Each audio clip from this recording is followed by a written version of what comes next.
Galbeitia naiz, Donostiarra izatez, baino Urruñan bizi naiz duela ja 10 bat urte. Errigorako batzar orokorreko kide naiz, sarekidea, Urruñako bi banaketa puntutako arduraduna, eta kontsumitzailea noski. 8 urte, 7-8 urte izango dira, sarekide naizela, kontsumitzaile 9-10. Eta, azkenean nik uste dut, ez dakit munduan baute dagoen herririk hizkuntza bat urteetan hilda egon denik eta laguntza instituzionalik gabe lortu duenik berpiztea. Eta Errigorak hori lortu du Nafarroa hegoaldean. Eta uste dut niretzako oso garrantzitsua dela eta harrotasun bat dela Errigorako kide izatea eta horregatik ere Errigorako partaide naiz, Errigorak lortu duelako azkenean berpiztea euskara Erriberan.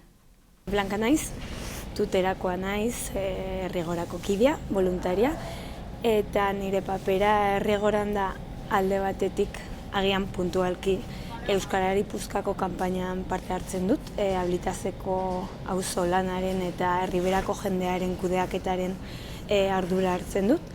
Eta gero modu jarraituago batean, agerraldia lantaldean nago, pizkat kanpaina horretatik ateratzen dena, herrietara eramaten, herritarrak entzuten, eta pizkat kanpaina horrek ematen diguna, saiatzen gara banatzen modu orekatuan eta modu estrategikoan. Ni Manol Ibera naiz, Oibarko semea, eta hemen egiten dut lan mendiko upategian eta beraien eta gure mahastietan ere. Eta beraz, Errigoran parte hartzen dut lehenik eta behin ekoizle bezala. Eta aspalditik jada, ez dakit 9-10 urte zenbat diren hasi ginenetik eta egia esan ekarpen handia egiten digula Errigora egun urtero nolabaiteko berme bat ematen digulako gure produktuari Euskal Herriko plazetara hurbiltzeko. Eta ekoizlea izateaz aparte, baita ere, Errigorako erabaki esparrutan edo parte hartzen dut ere, tarteka.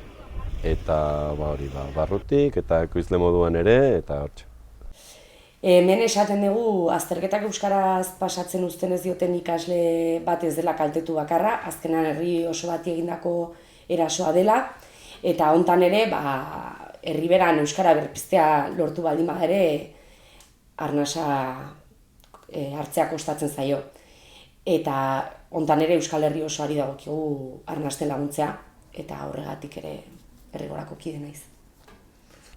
Hore bat da, azkenean halako xumetasunetik sortu zen eragile bategia Euskal Herri mailan izatea horren besteko izena edo daukan sari hau, bada zerbait eta egindako lan onaren ondorio bat dela iruditzen zait.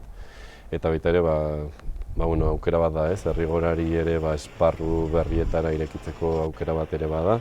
Ze jada ezaguna gara Euskal Herrian, baina oraindik ere badira esparruak non ateak jo barritugun oraindik ez. Niretzat hobere bat da. Errigorak egiten duen lanaren aitorpen handi bat. Gero ere sentitzen dut Errigora eta Ekaren artean beti egon den elkarlan horren adibide bat, baina niri pertsonalki kriston ilusioa egiten dit. Bai Errigora, bai AEKak garrantzia handia izan dutelako nire ikasprozesuan. Errigorari esker izena eman nuen AEKan eta AEKari esker euskalduna naiz.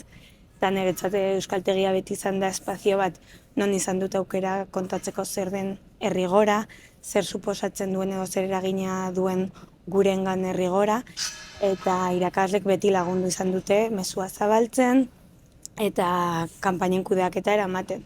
Eta horregatik omenduak izatea, esaten digu bideonetikoa zela, eta guretzat naiz eta gure zonaldekoen sarea oso garrantzitsua izan, Euskal Herri osoko babesa sentitzea ematen digu kriston puntza eta kriston motivazioa gure lanean jarraitzeko. Azkenean, korrikaren dimentsioa eta arraigoa edo Euskal Herri luze zabalean eztabaida ezina da eta horrek Errigorarentzat espero dugu eta uste dugu hala izango dela, izango dela, zabaltzeko aukera polit bat. Egindako lanaren aitortza bat, ilusioa, harrotasuna eta datozen urteetarako txute bat eta ilusioa. Duela 2 urte Korrikak omendu zuen euskara ofiziala ez den Euskal Herrian azterketak euskaraz borroka eta kolektiboa, eta aurten ere Korrikak deliberatu du euskara ofiziala ez den zonaldeko elkarte bat omentzea, eta hori euskaltzaleontzat zirraragarria da.